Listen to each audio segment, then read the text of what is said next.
after asking my family all these questions, whether they're true or false, um, the for the majority part, the Earth is flat. Everyone said false. For opposites attract, actually, 3 out of the 4 people that I asked said that it was true. Um, they didn't actually use any of the reasons presented in the prompt, really. Besides that they had a different experience, that's just what they believe, that their partner with them is different. I think that question is kind of like on a broad spectrum. Like, what do you mean by opposites attract? Like, in what setting, you know?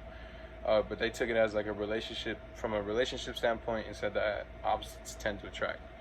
Um, yeah, and so humans have no impact on climate change. I only had one person say that that was true, and his reasoning for it was not listed in the prompt at all.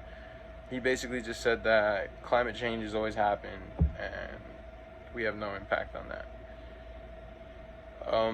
Vaccines cause autism. I actually had 2 out of the 4 people that I asked say that it was true. Um, their reasonings, I don't believe, were listed like directly on um, reasons why people don't believe in science, but it was just more of, well, people have different reactions to different things, so that can't be true for all people. So maybe that could be some confirmation bias that's within that, but um, from their point of view and from what they've read, supposedly that gathering, I think that it was just confirmation bias. They're only just trying to, get they're trying to hear. And we only use 10% of our brain. I had 2 out of the 4 people actually say that it was true, and the reasons for it was that basically that's what they learned in school. So I think it's just more of a universal. It's more of a universal thing, a universal understanding that, like, they just don't want to question it.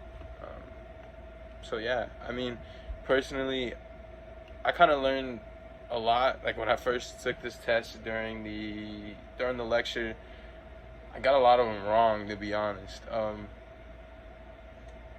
It's just like it said in the lecture, like, common sense isn't always correct.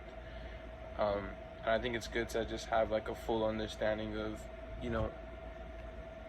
the questions and how they're being affected by different variables. So I think it'll be very good to use this in my life when I get asked questions that are complex.